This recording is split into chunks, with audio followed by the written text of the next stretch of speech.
Benvenuti tutti, welcome everybody.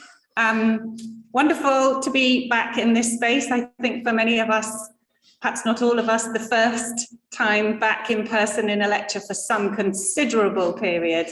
And also welcome to all of those joining us online. It's wonderful to have you here virtually. My name's Abigail Brandine. I'm the director of the British School at Rome. But tonight we are delighted to be honouring one of my august predecessors, the first director of the British School at Rome, Gordon Rushforth. I have a picture of him.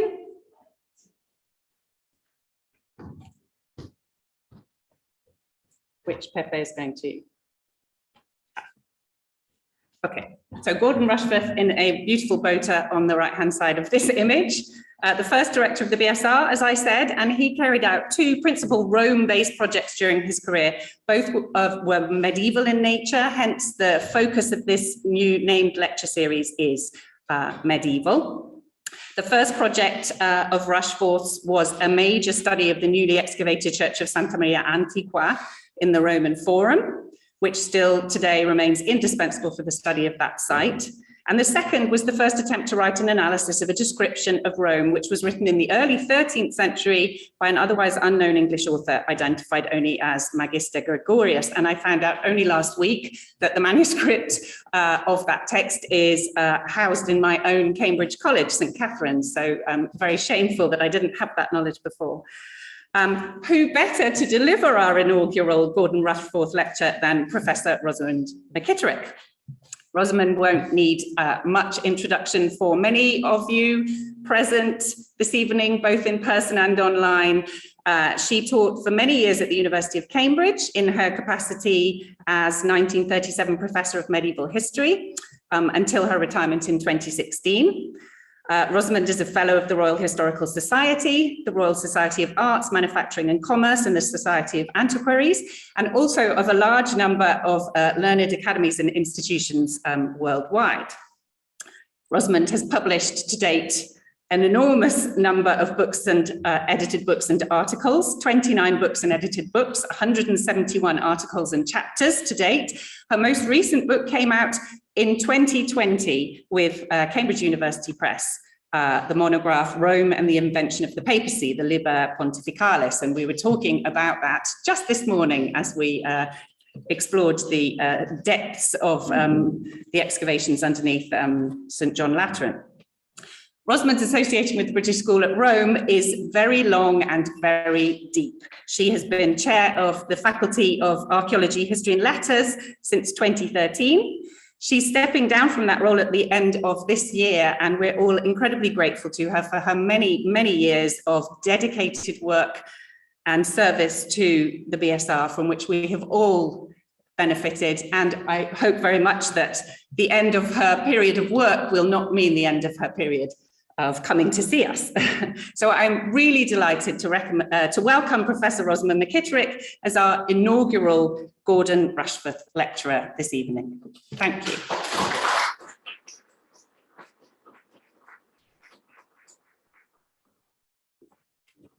Thank you very much, Abby, for such a kind introduction. My own thanks to John Osborne for making the new lecture series possible. It's a great honour, as well as an enormous pleasure, to be invited to give the first Gordon Rushforth lecture and to be here again at the BSR. My thanks both to the live audience here. This is the first time I've spoken to a live audience for 18 months, and to you for coming, and also for my virtual audience in the elsewhere. So my topic today is rather more complicated than I initially anticipated, and investigating the patchy evidence has often proved to be inconclusive. In the first part of my lecture, I shall start with an introduction to the wider context and then discuss books that have been proposed as Roman on the basis of one type of script, and then the questions they raise. After a short consideration of the evidence relating to a papal archive, writing office or scrinium, and the existence of a papal library in the early Middle Ages, I shall discuss one case study, the Lateran Council of 749 and its implications, before offering some concluding remarks. A starting point for any discussion of Roman books and the possible existence of a papal library in the early Middle Ages is the many references to 7th and 8th century narratives and letters to books from Rome reaching the British Isles, Francia, and the Iberian Peninsula. The books were brought both by English, Frankish, and Spanish travellers and visitors, couriers, and legates from Rome. Bede, for example, records how Benedict Biscop, founder of the Northumbrian monastery of Jarrow, visited Rome 6 times and returned to Northumbria laden with books, for which he had either, I quote, paid a fitting price or was given them by friends. The life of Gertrude, abbess of Nivelles and great-grand-aunt of Charlemagne, similarly records the books and relics brought from Rome to Nivelles. And Van Tregeiso, abbot of Saint-Venturil, sent his nephew Godot to Rome to obtain relics for the new monastery of Fontenelle near Rouen. Godot brought back biblical texts and the works of Gregory the Great as well. The Spanish scholar Theo of Saragossa went to Rome circa 650 to fetch books, especially the works of Gregory the Great and Augustine, from which he compiled his Sententiarum Libriquinque. And Braulio of Saragossa asked Theo for copies of these same books. Gifts of books, including books in Greek, liturgical books, and canon law, accompanied papal letters to the Frankish rulers, especially Pippin III and his son Charlemagne. The papal letters, all written on papyrus, were transcribed into a parchment codex to preserve them. Frankish copies of the Roman liturgical books, such as the sacramentary made for Havdoados of Cambrai, sometimes record the Roman origin. Some of the original books sent to England have survived and been identified, such as the 6th century St. Augustine Gospels, probably brought by Augustine of Canterbury to England in 597, and a 7th century papyrus fragment of the works of Gregory the Great. Another example is the Durham Maccabees, a 6th century fragment of another, possibly Roman book, which provided the text and probably also a model for the script for the makers of the magnificent Codex Amiatinus at Jarrow at the beginning of the 8th century. I've juxtaposed the text of Maccabees from the Amiatinus Codex. The Purple Gospels, now in Paris, and Troyes 504, containing the Cura Pastoralis of Gregory the Great, appear to have been among the early arrivals from Rome in Frankish Gaul.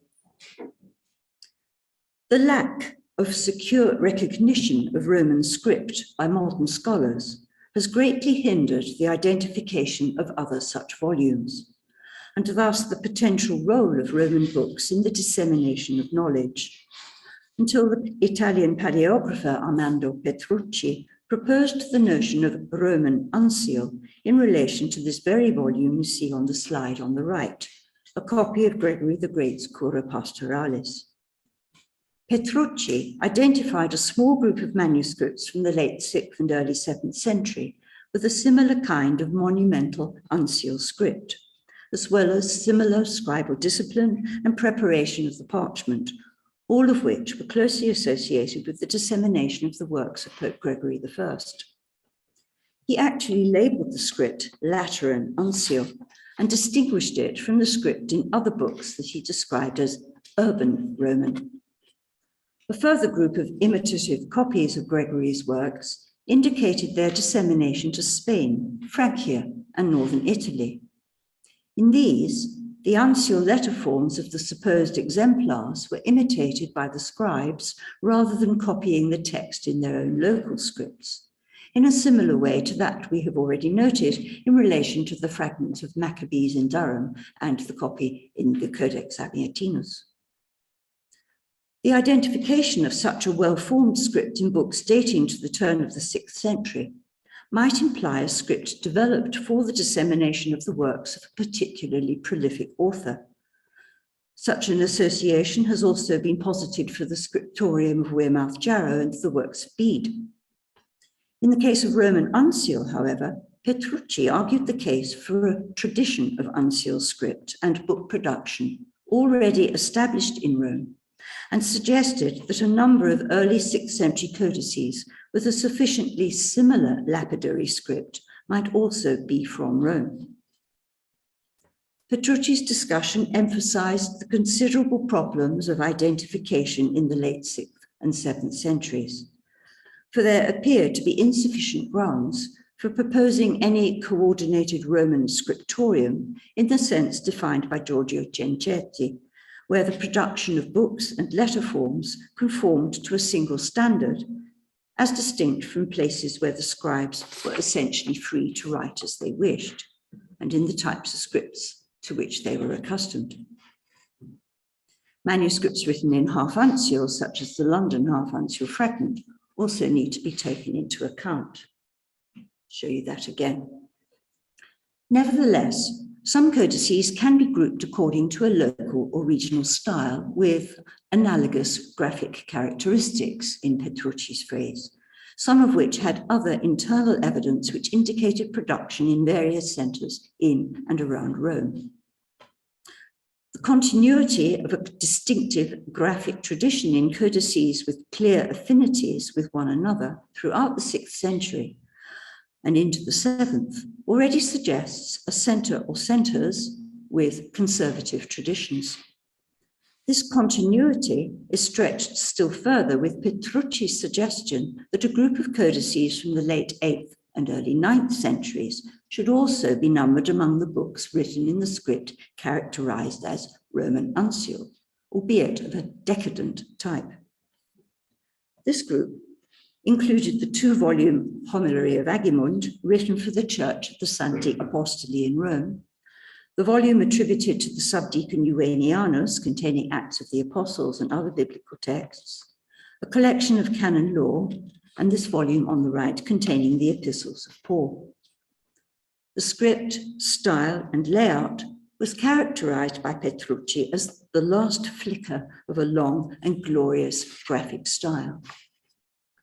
Later scholars have accepted implicitly the principle of continuity of Roman uncial from at least the beginning of the 7th century until well into the 9th century, even if the identity of the centres producing books written in this script remain elusive. We simply have Rome personified as the producer. Thus, Paolo Supini Martini and Serena Amirati have both augmented Petrucci's suggestions and discussed the appearance of Caroline minuscule in Roman books from the second half of the 9th century. Some of these, such as the canon law collection now in Düsseldorf and Anastasius Bibliothecarius' translation into Latin of the decrees of the Second Synod of Nicaea concerning iconoclasm, can reasonably be associated with the Lateran. Other codices may be the work of other centres in Rome. These studies have further enriched our understanding of all these books, and art historians, notably Florentin McKitterick back in 1976, Maria Bellotta in an important study of the Papal Library in the Middle Ages, and of course John Osborne, has strengthened the case on stylistic grounds for their being produced in Rome. John, furthermore, has highlighted the importance of the Roman manuscript made circa 800 of Pope Zacharias' Greek translation of Pope Gregory I's dialogues. More recent work on the Greek-speaking communities in Rome in the 7th and 8th centuries has exposed further possibilities, but I shall return to the topic of Greek and Greek speakers later in this lecture. This small corpus of evidence prompts a number of comments. The level of expertise they represent, the suggestion of established and well-maintained traditions of writing, decoration, and the presentation of texts, and the types of texts they contain, biblical, liturgical, canon law, and works by the popes, all imply institutions of considerable resources and longevity. The implications of the practical production of such substantial and professionally written and decorated codices in one city enhance this impression, if understood in terms of the supply and storage of writing materials, parchment and papyrus, ink, pens, and pigments, the procuring of exemplars or contacts with authors for contemporary works, the training and supervision of scribes, the physical structures in which the work may have taken place, and the networks for sale, commissioning, or distribution of the work once completed. We need to think about how scribes were trained. What are the possible centres in which books might have been produced? Were there bookshops? Were there secular centres of book production? Did monasteries, as well as other churches besides the Lateran Church, commission or produce books? What relationship is there between scribes of books and the epigraphers who cut the inscriptions from this period that abound in Rome, or those who devised the lettering on the mosaics and frescoes? Even though the growing wealth of the papacy in the years after the Emperor Constantine endowed the churches in Rome so lavishly, there has been a strange preference in the scholarly literature for monastic communities as producers of books and guardians of libraries, and a reluctance to concede a role for Roman, let alone papal centres. The difficulties of identification and disappearance are not the obstacle. The original books in Cassiodorus' library at the monastery of Iberian, for example, have almost entirely disappeared, despite the sterling efforts of some scholars to identify them. And of course, the bibliographical discussion offered by Cassiodorus in his Institutiones has dominated discussions to such an extent that vivarium has become the default symbol of cultural resilience in the supposed transition from antiquity to the Middle Ages. A further problem exposed by the discussion of Roman books is the yawning gap of 200 years between the books associated with Gregory the Great at the beginning of the 7th century and the homilary of Agimund at the end of the 8th century. That books were produced in Rome during that period cannot be doubted, for there are many Frankish and North Italian copies of texts composed and compiled in Rome in these 2 centuries. Indeed, one of the peculiarities of the surviving evidence, and I've commented on this a little bit more in my book, is that so few original Roman manuscripts or fragments from before the late 8th century, as distinct from copies of these texts made outside Rome and mostly north of the Alps, have been identified. That is, most of the earliest manuscript witnesses of the works of classical and late antique authors, Roman liturgy, like the copy of the Hadrianum Sacramentary I showed you earlier, ordines, canon law, papal letters and decretals, papal sermons, doctrinal and exegetical works, papal history, Roman martyr narratives, and Roman legendaries cannot be identified as Roman, or even, in many cases, Italian. Among the most striking instances of such an anomalous distribution of Roman books are the copies of the Dionysiana collection of canon law, updated, first written in the 6th century in Rome and updated by Pope Hadrian at the end of the 8th century, and the Liber Pontificalis, the history of the popes in the form of serial biography from St. Peter onwards, composed within the papal administration in Rome in the early 6th century, with continuations added in the 7th, 8th, and 9th centuries. Despite their Roman origin, the earliest surviving examples of the full text of the Dionysio-Hadriana collection of canon law and of the Liber Pontificalis are not from Rome, but from Francia. Studies of early medieval authors have surmised that the exemplars, at least, of the wealth of classical and patristic writings these authors cite explicitly, or to which they appear to have had recourse, may also have come from Rome. From all this, a number of questions emerge. Rome was certainly recognized as the place to go for books, but references are rarely more specific, apart from that concerning Benedict Biscop, who bought or was given books in Rome, and the gifts to the Frankish kings Pippin III and Charlemagne, where papal resources are implied.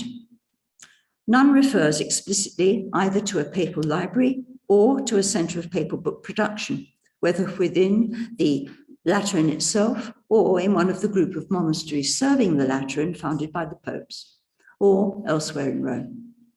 The existence of such a repository as well as production centres is simply implied.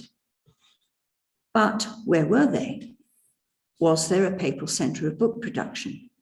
Is it to be identified with the papal office or scrinium? And if so, where might it have been? The production of books related to the dissemination of the works of Pope Gregory the Great, as well as the particular examples I have given you, suggest exceptionally well-organised and professional scribes, and all the related infrastructure of book production for the provision of writing materials, the training of scribes, and distribution. The role of books from Rome as models for imitative copies in terms of script, layout, and codicological practice touched on by Trucci merit far deeper investigation than is possible here.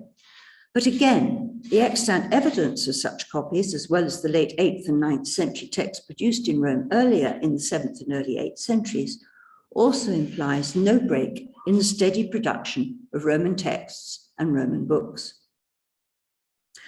The attention given to Roman books and Roman script with the confident identification of the Gregory I era and the Roman books of the late 8th century, nevertheless, as I have said, leaves a disconcerting gap between these two periods and appears to reflect an unusual degree of graphic continuity despite it. Such a continuity cannot logically be apparent unless there were also continued activity in book production in the intervening period, that is, the 7th and 8th centuries. Further, identification of books produced in Rome has rarely gone further than their script and decoration. And I've not had space to consider the range of scripts that one should look at, half uncertain cursive as well. But the texts these codices actually contain also needs to be considered, not only for what this tells us about availability of particular texts in Rome, but also what such texts may imply about the interests of people they represent. In particular, the significance of and context for the Greek texts needs to be considered further. Lastly, there are the broader questions of Rome's role in the dissemination of knowledge, the potential function of a papal library, and why this might be significant both in general terms and in relation to the representation and demonstration of papal authority, their championing of orthodoxy, and the degree to which the popes are represented as successors to the emperor. In the remainder of this lecture, therefore, I shall discuss one case study from the 7th century, which may shed some light on these questions. But before I do so, it is worth looking briefly at the question of the papal writing office or scrinium and the possible location of a papal library. The references to books in and from Rome with which I started this lecture can be augmented by allusions to the resources of the papal archive. The most famous of these is Bede's report of Nothelm of Canterbury, who went to Rome and was permitted by Pope Gregory II, died in 731, to search through the archives of the Holy Roman Church, Sanctae Ecclesiae Romanae Scrinio, where he found, it's the little text extracted from the more Bede, the 8th century copy of the text, where he found some letters of the blessed Pope Gregory I and other popes. The authors of the Liber Pontificalis, as already stated, members of the papal administration, provided a perhaps overgenerous chronology for the creation of the scrinium by crediting it to the 4th century Pope Julius. Julius issued a decree that no cleric should take part in any lawsuit in a public court, but only in a church, that the documents, which had everyone vouching for his holding the church's faith, should be gathered in by the notaries, and that the drawing up of all the documents in the church should be carried out by the primicarius notariorum, whether they be bonds, deeds, donations, exchanges, transfers, wills, declarations, or manumissions. The clerics in the church should carry them out through the church office. Additional functions and categories of material accrued, not least the drafting and archiving of papal letters. The Liber Pontificalis, for example, notes that the letters of Pope Leo were kept in archivio, And it was from the archived copies of the letters of Gregory the Great, reputedly 14 rolls of them, that the registrum volume of a substantial selection was compiled in the Scrinium under Pope Hadrian I at the end of the 8th century, though the latter only survives in Frankish copies of the 9th century. The papal record system appears, in fact, to have been very versatile. When Arator recited his long poem on Peter and Paul in the church of San Pietro in Vinculi in 544, for example, it took 4 days, it was presented publicly and dedicated to Pope Vigilius. The preface supplied by Surgentius, the primicarius of the notaries as he entered the codex into the papal register, is preserved in 9th century copies of the poem, and you have one example here on the left. Pope Zacharias, who's portrayed on the right from Santa Maria Antiqua, presided over the Synod of Rome held in the Lateran Palace and Basilica of Theodore in 745. One of the items of business was how to deal with the fantastical claims of 2 missionary preachers in Germany called Aldebert and Clemens. The Synod wanted the texts to be destroyed, but Zacharias ruled that, I quote, "The writings of Aldebert and Clemens deserve to be burned with fire, but as a means of confuting them, it will be well to preserve them in our sacred archives for his perpetual condemnation." Such references can be easily multiplied, and the legal documentation emanating from the papal writing office is also very well attested, not least in the contents of the Liber Diurnus, or the daybook with sample papal documents from the 7th and 8th centuries.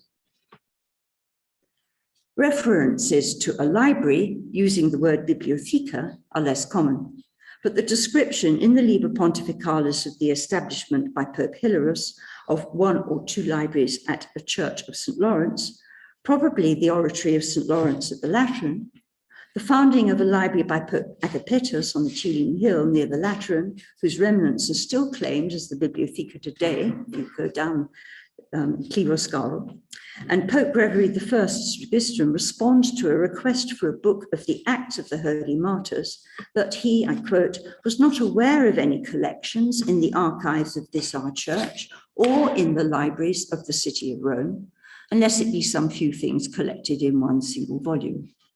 And these references are often cited in modern surveys for the 6th and 7th centuries.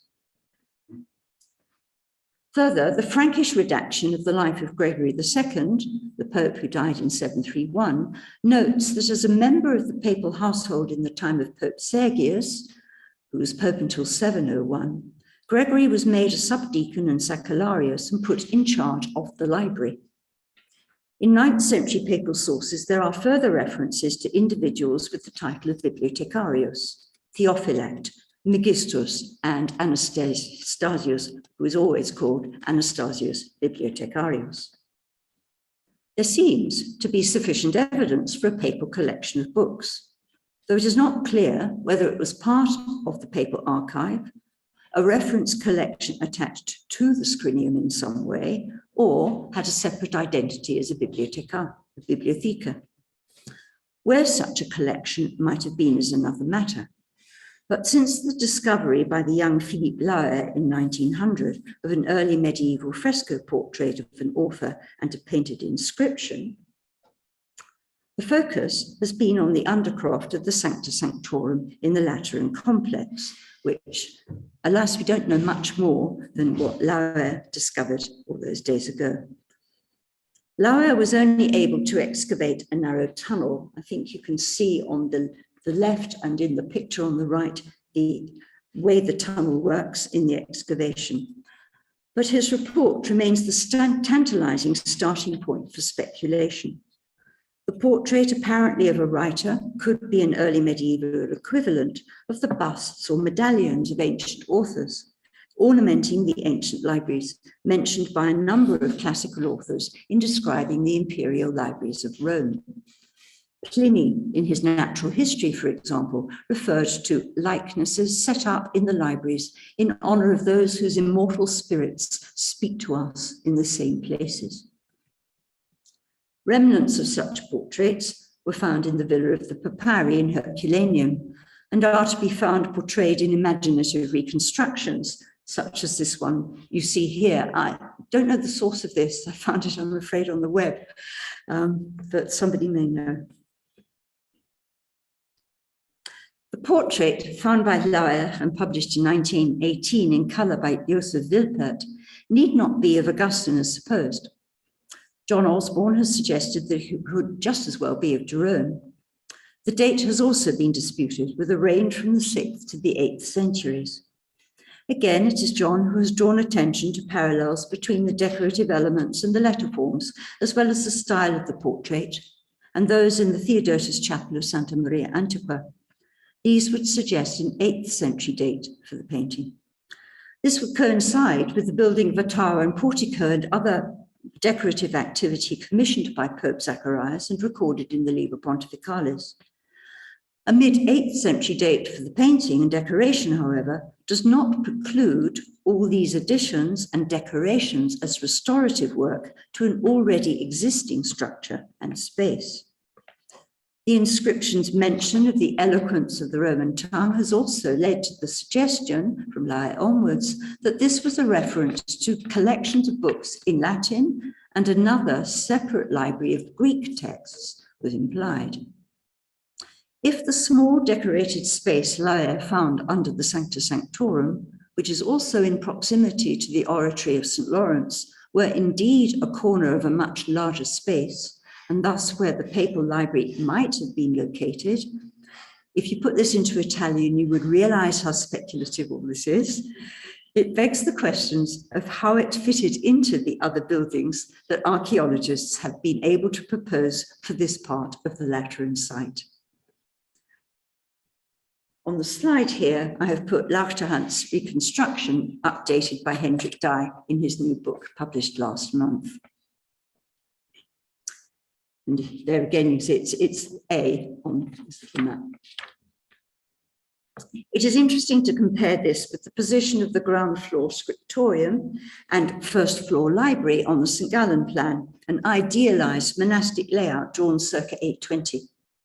There, library and scriptorium are also juxtaposed to the Sancta Sanctorum and crypt, where the holy relics of the saints are to be housed. A paper, and you've got the two-story and also a guide-in that the authors of the St. Gallen volume supplied for you to be able to try and imagine what that might have looked like in reality.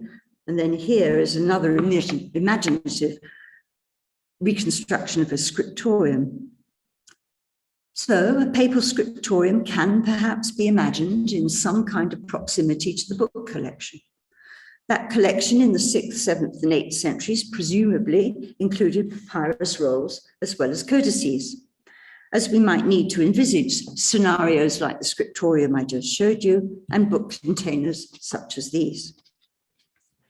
Such imaginative speculation, of course, rests on mere fragments, but greater credibility may be added if we return now to the literary evidence and consider the implications of the proceedings of the Lateran Council of 649.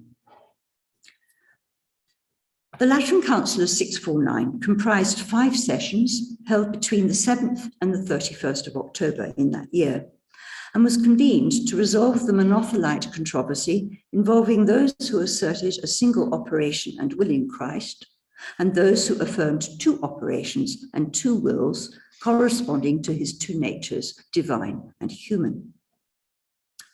Like other early acta of ecclesiastical councils, the proceedings are presented as a report of the sessions day after day. They often include an overall summary which comes immediately after the record of those attending. The acta which follow are summaries of the debates, often with each protagonist named and direct speech recorded, in which the person, or appearing to be recorded, in which the person speaking alludes to or quotes from, sometimes at length, many biblical passages and patristic authorities in support of his arguments. Documents are requested, produced and read out to those assembled. An extra factor in the case of Lateran 649 is that 2 versions of the proceedings are extant, one in Latin and one in Greek. The earliest manuscript of the Greek version is 13th century, and the Greek version was originally sent to Bishop John of Philadelphia soon after the council.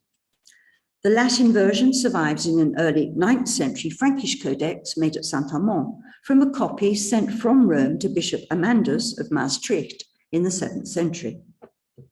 These instances support the Liber Pontificalis statement that Martin made copies and sent them through all the districts of East and West, broadcasting them by the hands of the Orthodox faithful. The manuscript includes the text of the encyclical Pope Martin wrote to accompany the acta, it's in the Greek text as well, and the letter to Amandus, only in the Latin.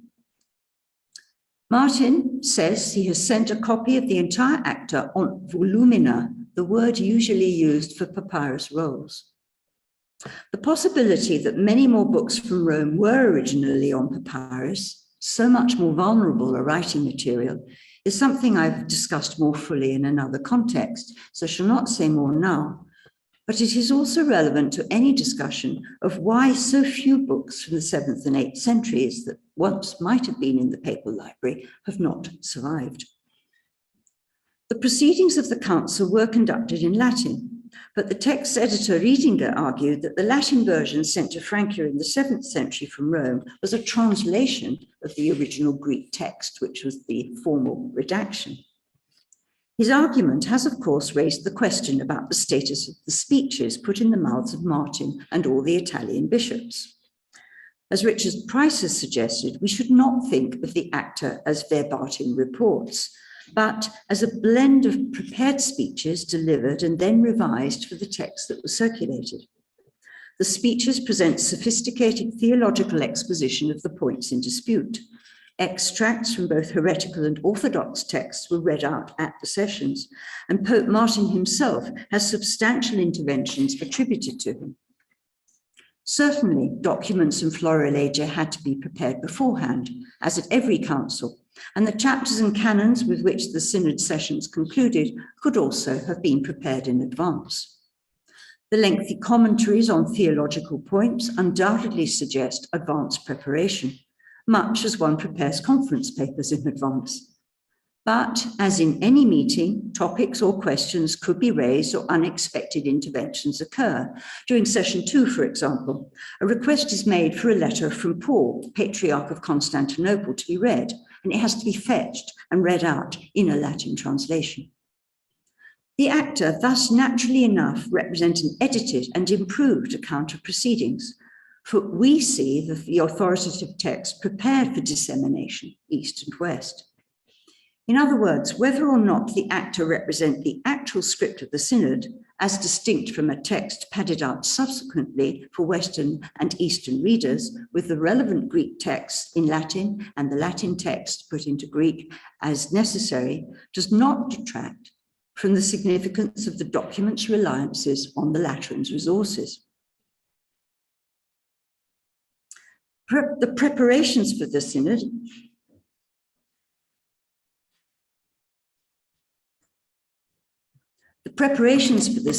and the process described during the acta are as important as the constant reference to particular texts. First of all, there is the work of writing letters, preparing the text, the extracts and the florilegia as supporting statements for discussion, and copying out the acta in both Latin and Greek for dissemination after the synod. We have to admire the very swift composition of the redacted texts of the Latin and Greek acta after the event. They appear to have been sent out in the next month or two, and should not underestimate the skill of the notaries. It is a very considerable body of material. All the invitations to attend are an example. 106 bishops actually came, so how many more letters of invitation had to be written and sent? In the Latin version in Laon 199, the acta and Martin's encyclical summarizing the conclusions plus the letter to Amandus occupy the entire codex of 137 leaves, written in Caroline minuscule in a small folio format. In the 13th century Greek manuscript in small Greek minuscule, the acta occupy 100 folios, that's 200 pages. We rarely have any direct equivalents offered of the same text in both papyrus rolls and codices. But one is Pope Gregory I's description of the composition of the Moralia in Job, which he said filled 36 rolls or 6 codices.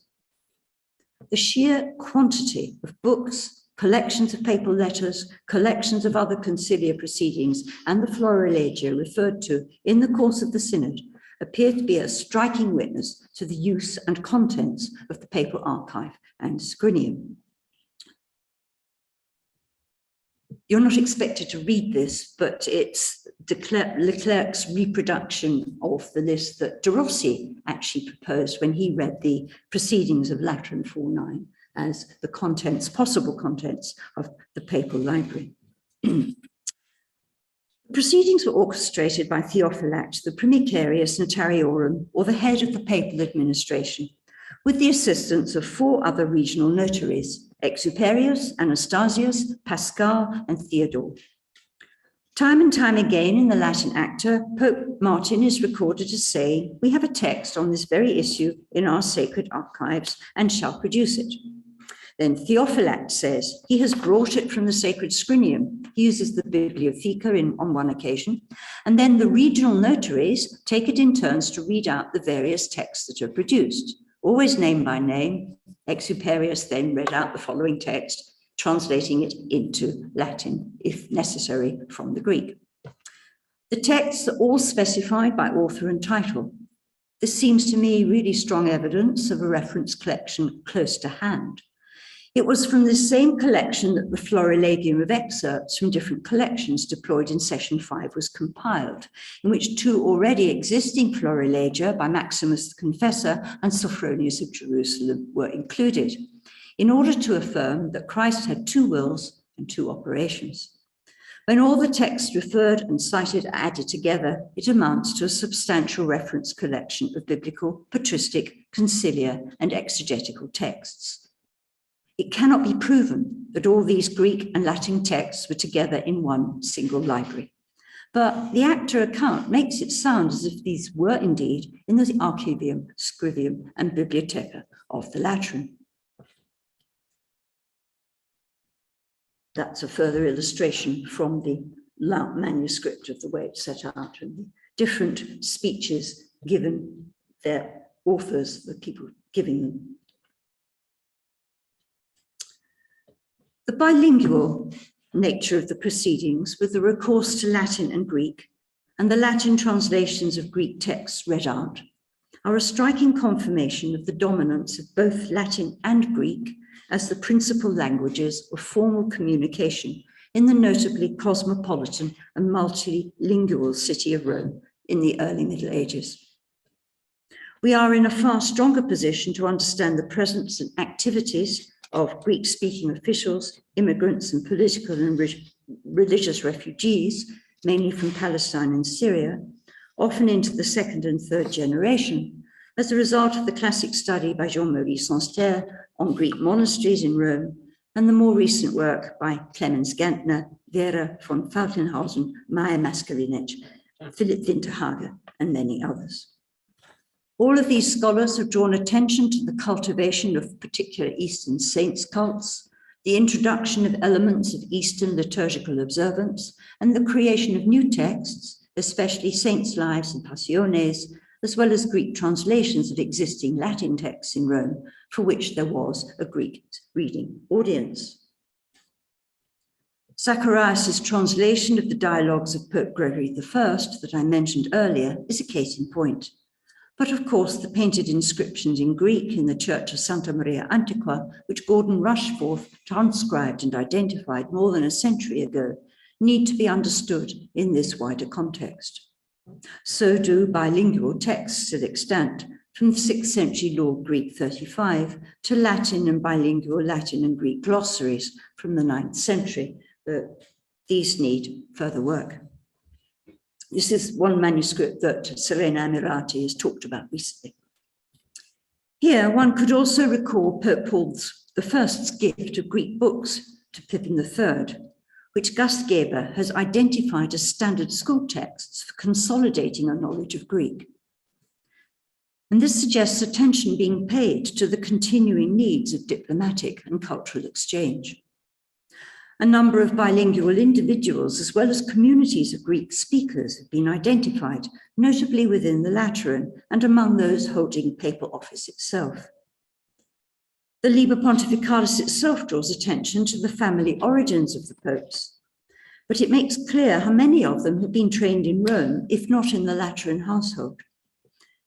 Philip Winterhager, moreover, has not only emphasized the cultivation of a special style of writing Latin in the Roman scrinium, he has also made a cogent case for crediting the production of the Lateran Synod's texts to Lateran officials who were competent in both Latin and Greek, rather than to a notional group of Greek or Greek-speaking monks elsewhere in Rome.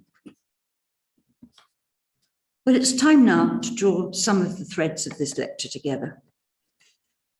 I began it with a well-established body of manuscript evidence in order to reflect on the light they might shed on the production of books in Rome from the 6th to the 9th centuries.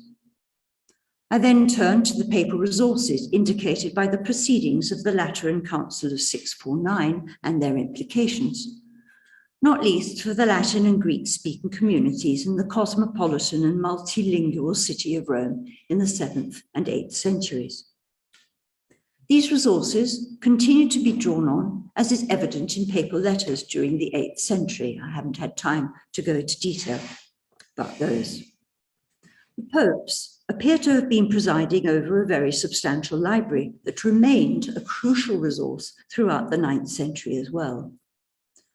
The evidence on which I have chosen to concentrate, for there is only so much one can do in 1 hour, is weighted towards biblical, liturgical, patristic, theological, doctrinal, and exegetical texts. Hints, such as Lupus of Ferrier's letter to Pope Benedict III requesting copies of Quintilian and Donatus, however, as many before me have commented, suggest that the library may have included secular and ancient texts as well. And you might remember the relic label that Leo III apparently gave, which was, the other side was a text of Livy from the 5th century.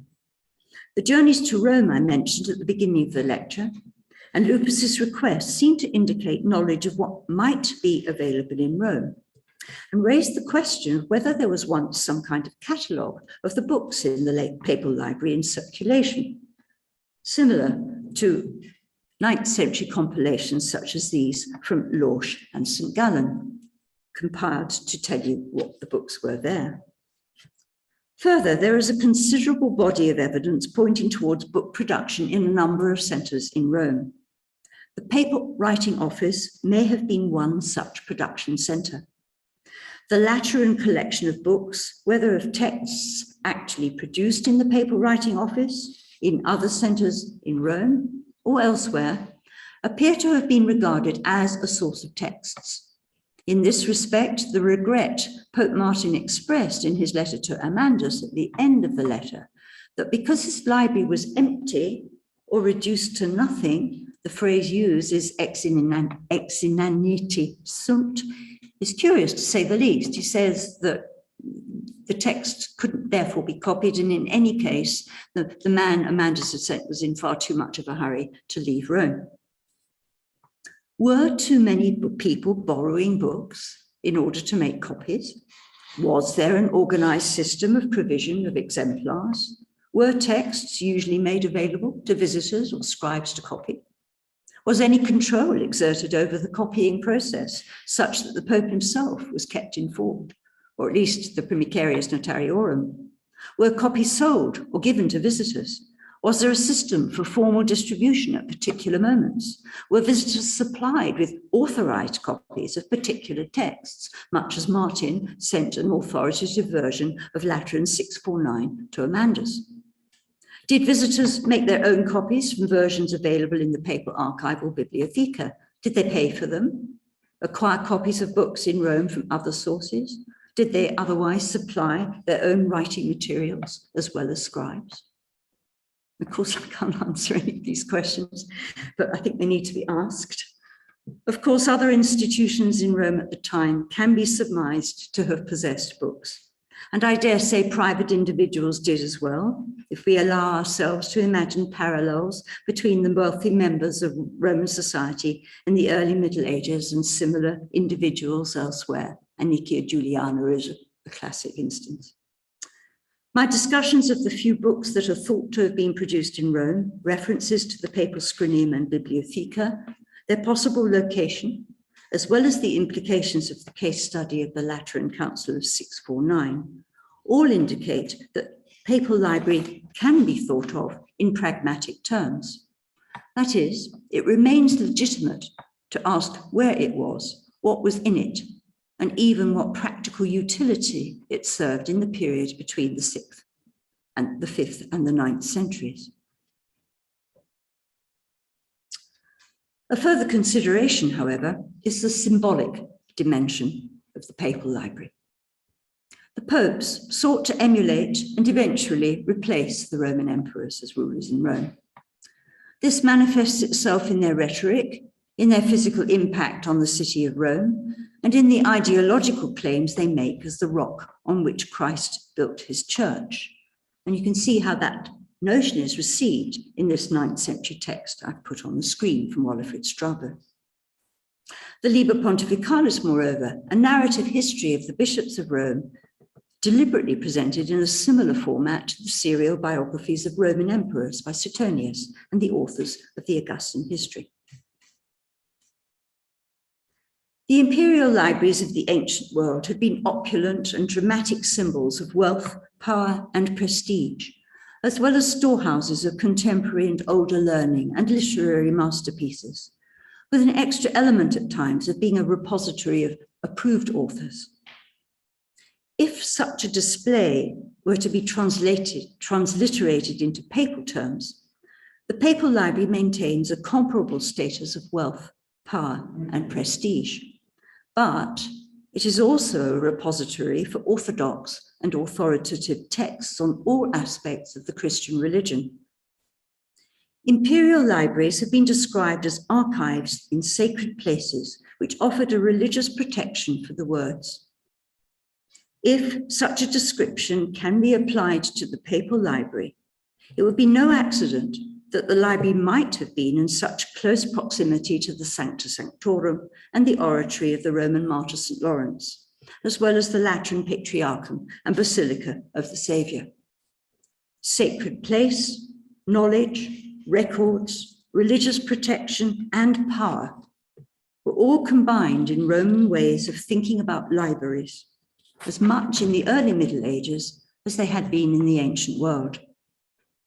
The Lateran Synod of 649, for all its misrepresentation of the Eastern position on Christ's person and natures, in its concentrated assemblage of both authoritatively orthodox and supposedly heretical views, presents an assertion of the Pope's role as guarantor of orthodoxy and custodian of the Christian faith, which was underpinned by the resources of the papal library. In the heart of Rome, therefore, the papal library became more than a collection of useful books. It was a representation of authority and contained the texts that embodied the textual community of the Christian Church. So thank you for listening.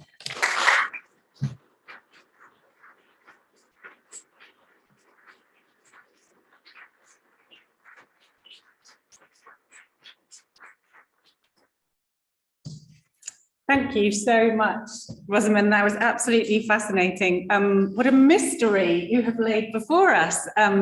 Something that you've had to track down. You've also taken us on this extraordinary research journey where you've gone around and looked at the sort of refractions and the echoes and the afterlives in order to identify the thing that is not there. So the kind of perfect encapsulation of what research needs to be. That was absolutely fascinating. Thank you. So we're going to take questions and we're going to do a sort of hybrid format where we take questions from the room, but also from our online audience. If any of those would like, if any of you watching online would like to put questions in the Q&A box, you are very welcome and we will relay them here. But perhaps we'll start with a question from the floor.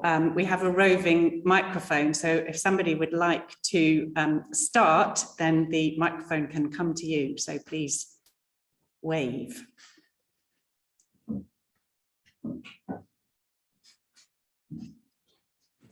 First of all, thank you, Rosamond. That was all. So we know there were many books in Rome in various places other than the Lateran.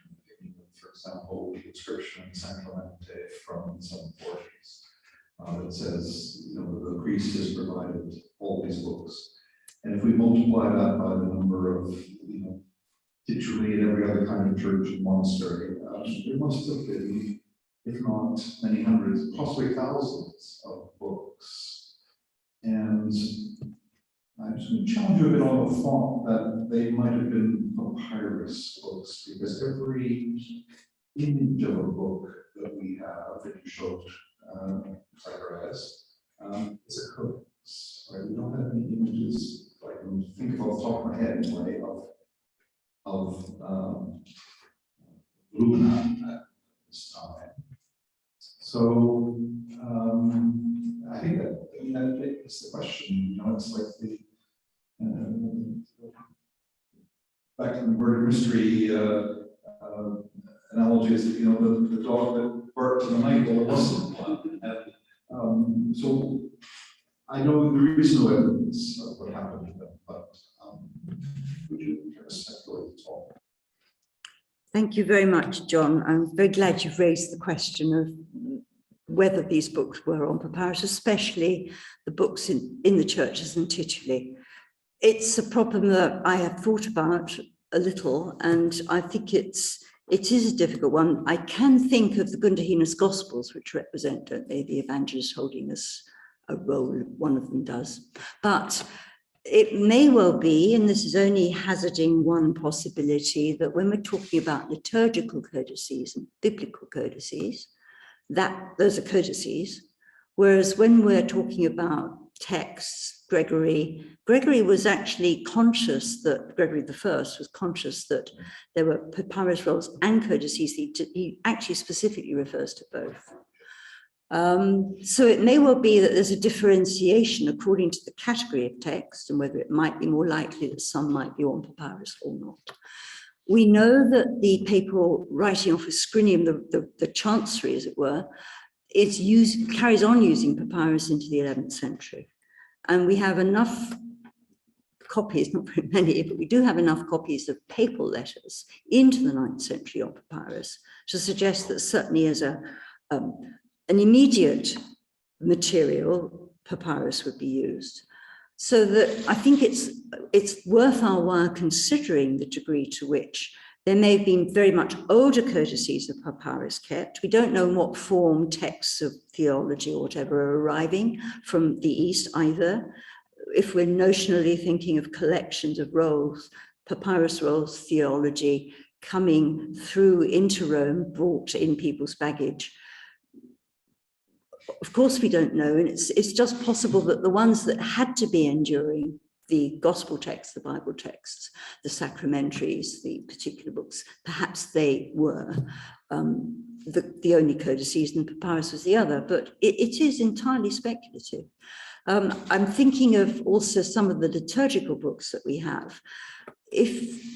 Let's take a lectionary, for instance. Somebody comes to Rome wanting to know what the practices are in Rome in the succession of readings for the different religious festivals. Nobody will give him a book, so they're all big chunky codices. So he seizes on the most available material he has, or he may well make a rapid copy, whether that's on parchment or papyrus, I don't know. And then he goes back and copies it into a codex in Francia. And that appears to be how the Comes Wurzburgensis was first compiled. And then people going to meetings. I mean, how generally were recordings of particular councils kept? We're not sure. There's a very, very curious discussion in 418 at Carthage, where it's a famous institution problem. But one of them says, well, have we actually got a text of the Creed and the Nicene councils? And somebody says, well, I know the Bishop of Carthage brought one back, and we've got one in Carthage. And somebody else says, no, I've got one that was sent from Rome. So the actual mechanism for getting copies of contemporary texts, how many really old texts were kept in papyrus form is really, really difficult. And it may well be that all the scraps of papyrus we've got are the tiny remnants of really a vast, vast collection of books that has indeed got lost. But I mean, I would like to turn the question back to you and or anyone else in the audience. What do you think happened to all these books? I mean, we can't just produce barbarians and fire. It's not always going to work. I'm quite fascinated. When you read the literature, if they come up against an absence, they say, oh, well, it was the barbarians. It was a time of turmoil. I mean, I'm happy to see the four, but I wonder, and it's just obviously speculation, but I wonder if we have the paleography wrong, and maybe there are a lot more Roman books that we know exist, but we don't recognize them as Roman. I'm very glad you mentioned that, because it's something I've wondered myself. Andrea Verradi has done a little bit of work on these lines as well. Sorry, John has always also wondered whether the problem of identification of scripts meant that we actually haven't identified books that were really written in Rome. We haven't recognized them as such. That's why I mentioned half uncial, because I think that's one possibility. There has been a tendency, certainly in a very recent book on half uncial, to suppose Ravenna as the source, discount even Verona particularly, and really not take Rome particularly seriously, which is quite surprising. So yes, that is a very strong possibility. We may need to go back to all the evidence and look at it again and think about it with a fresh mind, without any of this resort to the barbarians as destroying things as an easy cop-out. And the other problem, I think, if I may say so, is a perception in a way that Rome is under Byzantine dominance, and so is not actually going to produce lots of things like this. And that doesn't make sense either. And a further element, and this may be totally off the wall, but I was very struck with reading Petrucci of how he personified Rome as the producer. He didn't actually say, well, perhaps these were produced by churchmen, popes. It was always Rome is a producer. Is there some lingering sense of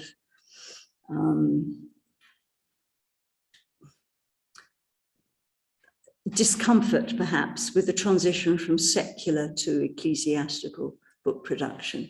And how much we know from the north, and the evidence from Lucca is very, very clear. And recent work also by Ventrunelli on the notaries in Rome is really indicating there's a lot more secular writing of documents going on as well. So I do think probably there's a lot of work to be done, basically, with a lot more questions and very, very fewer answers than we thought we had. Thank you. I'm going to feed through a question from our online audience now. They're coming in thick and fast, but I will start at the top from Timothy Demetrius in rainy old London, he said. And he's particularly interested in your mention early on of Santi Apostoli as a focus for manuscript production, and wondered if you could say a bit more about manuscript production in that centre, and also about the languages of those manuscripts in Latin and Greek, what sort of balance of those two. And when the papacy came back from Avignon, what was the state of the collection of manuscripts there? What can you comment on from that quite dense and packed question? I have to plead ignorance about an awful lot of that, because Avignon's too late for me. And Santi Apostoli, apart from that particular codex written for it, I don't think there's anything else known about books written for Santi Apostoli in the 8th or 9th centuries at all, I'm afraid. So I can't help. And as for the division between the Greek and the Latin text, that is a subject that's opening up enormously, and a lot of people are now paying more attention to it. But again, I think it's too much at the beginning to say very more. So I'm sorry, Timothy, not to say more. Not enough time has passed since the 9th century for us to feed an answer. So we'll take another question from the room live now. And if you could summarize it into the mic. So thank you. Thank you for the very interesting answer. And I should say that I'm not a medievalist, so I apologize if my question is a bit ridiculous. I actually have two questions. The first is about what I believe was a hypothetical ground plan of the library plus the scriptorium and the scientific scriptorium. I'm wondering if that appears in any other real ground plans, either in the period or later in both Italy or broader in France or England, and if that was used as a way to create this hypothetical plan. And my second question is about what Professor Osborne was saying about other manuscripts that might not have been recognized as Roman. And I'm wondering if developments in say, computer vision and computational methods might be or might offer a way to reinvestigate that. And that's I'm very ignorant when it comes to script, but I'm just wondering if all of these developments or massive developments in computer vision, if that might take some of the attribution work away from human error. And if I'm anything with that, I apologize. Thank you very much for those two questions. So the first question was whether the connection that the St. Gallen plan and possibly the hypothetical location of the papal scrinium or library in relation to the Sancta Sanctorum is repeated in any other ground plans of buildings, either from the time or later. The St. Gallen plan is pretty unique for the period, and there aren't lots of more coming out. I can't think of any unless, again, my audience can help me out for the later periods, whether that juxtaposition, certainly once you get into the later Middle Ages, it's quite common for a sacristy and a collection of liturgical books to be used and in the church. But whether this particular conjunction of books which are used in all aspects of the work of the papacy and all the learning that goes with that is also emulated elsewhere, would need to be something I think that would need to be followed up. It's a rather feeble response saying, sorry, no, more work's needed. On the computational recognition, that's an interesting one. I wouldn't discount the possibility if someone can work out how that might work of computer recognition. And if they could do it, it might well be something that could be explored now with many more manuscripts have been digitized, and it might be something that somebody could work out a way of doing that. I'm not sure anybody is doing that, but again, somebody here may know of somebody who started some kind of work in that direction. The only ones I can think of are the group attached to the Huygens Institute in The Hague, where they have been working very hard on annotations and doing comparable work. And also Ildar Garibsanov in Oslo is also pursuing manuscripts with little added text. And it might be something, because they are both using computer techniques a great deal to help them identify annotation style of symbols, etc., that might be something that they would at least know where to start with such an exercise. But thank you for raising the question. It's an interesting one. Okay, thank you. So we'll take another question from the many in the Q&A box. I'm just sort of picking based on my own prejudices probably, but a question from Joe Story, which is very interesting. How does the picture of vigorous papal writing office and library collection fit alongside the evidence for declining Latinity in the papal letters and other documents emanating from the papal office in the later 8th and early 9th centuries? Thank you, Joe. It's a good question. I think one of the problems is, what do you mean by declining Latinity? If a language remains vigorous and develops in its own particular way, is the word decline an appropriate one? I know classicists think that the 8th century Latin is not how they think the Latin sentence should be composed.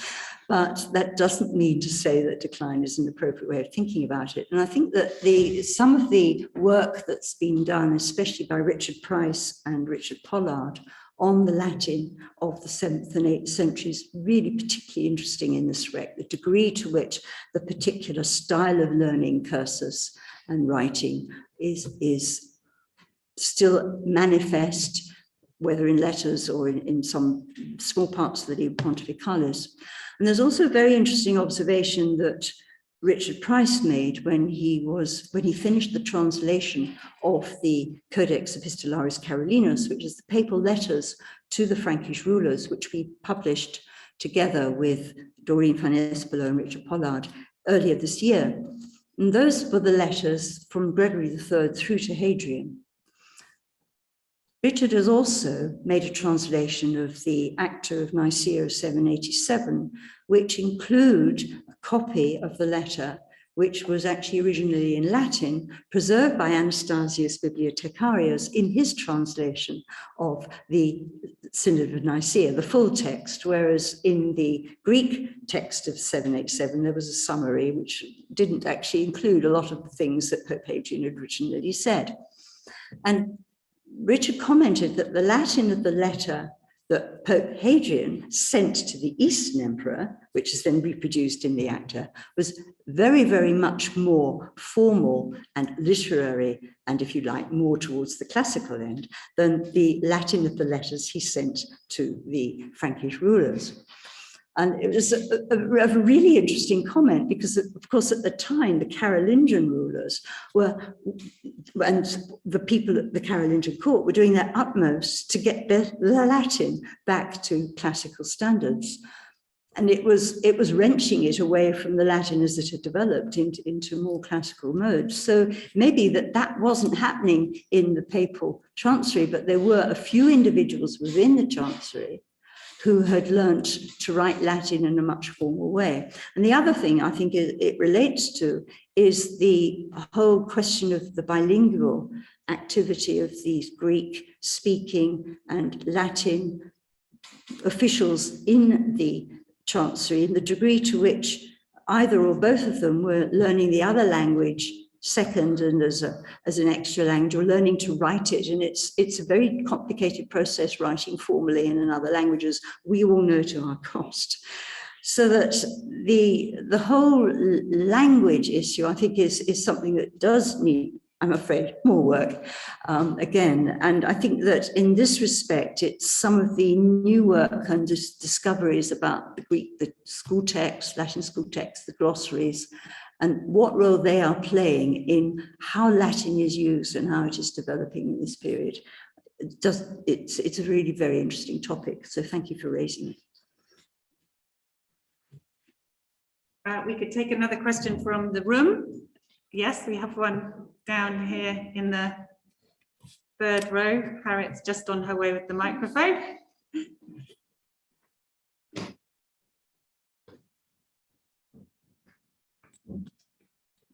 Thank you for this lecture.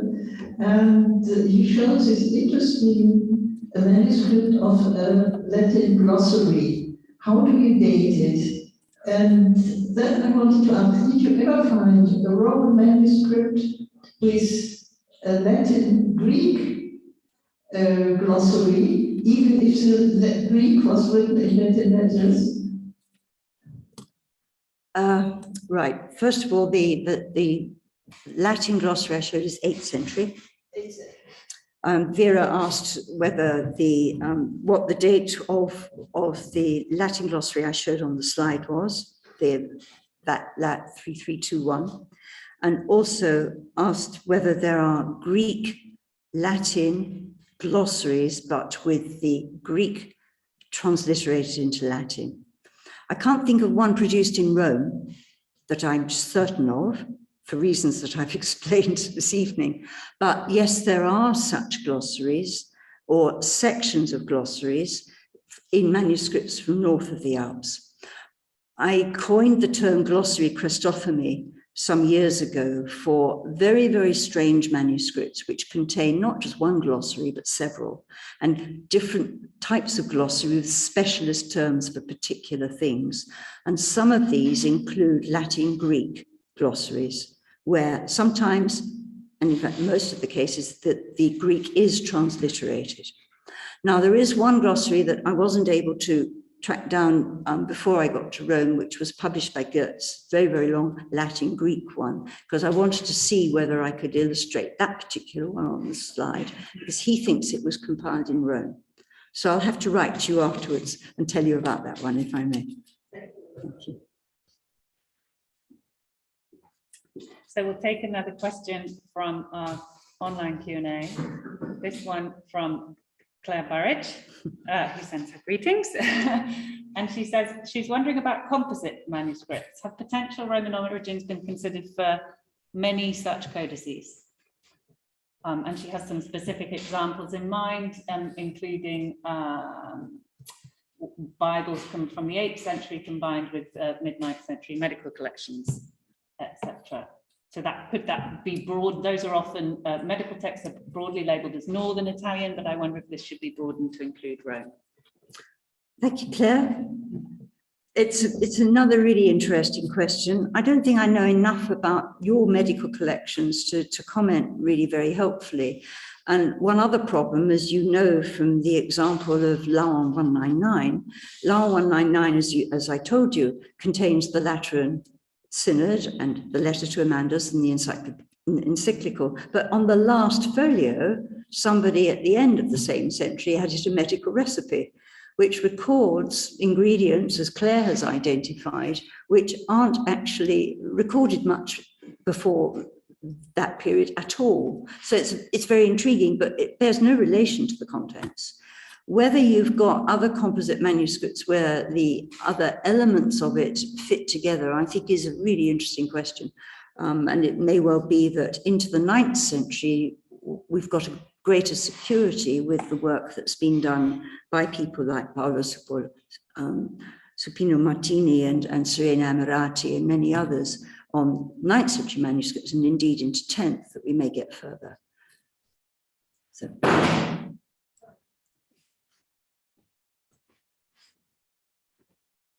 So I think we can take, I'm aware that you have worked very hard, so I don't want to, but I think we can take one more question from the floor, if there is one more in the room. Yes. I'll call you some more. Thank you very much. So my question is about canonicity, actually, the establishment of canon texts. And I suppose I was thinking about texts sometimes attributed to places they reconstructed which is dated to roughly the same period you've been talking about. I wonder if you would draw any connections between the kind of attempt to establish a set of authorized or approved texts and the library, and if not, why not? I suppose. Charles's question is how one fits the daily briefs recipiendis, known recipiendis, which is often called the Galatian decretum, about books that are all right and those that are not, which mostly is and usually is dated to the 6th century and is possibly from Gaul. The first point to make about it, I suppose, is that it could well be a recognition of what the popes have been trying to achieve, that it is actually there, it's the confirmation that it's working. If it's originally papal in source, then that would also reflect perhaps a justification for what was in the library and what they thought its purpose was, especially as it's got the texts that aren't recognized. And I'm always mindful of Zacharias's response, and indeed the decrees of the Lateran, where they go to enormous lengths to say, right, here are all the orthodox views, and here are all the ones that we regard as heretical, so that you know which is which, and it's clearly defined and set out. And that organization of a canon, I think, is really a very important point. the role that the popes and Rome played in that's not yet been considered, and I think you're right, it needs to be.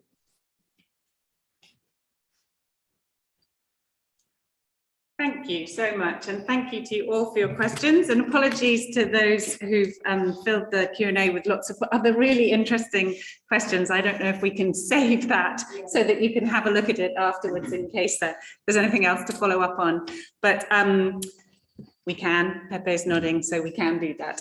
So it just remains for me to thank Rosamond again for this deeply scholarly, magisterial journey that she's taken us on around this absolutely fascinating conundrum, this absence, this present absence that she's pointed out for us. I think what you've also proved to us and to yourself is that your research will require a few more years in Roman libraries. So we will look forward to that. So thank you so much, Rosamond, for being our inaugural Gordon Rushforth lecturer at the BSR. I would just let you know that our next lecture is on the 17th of November.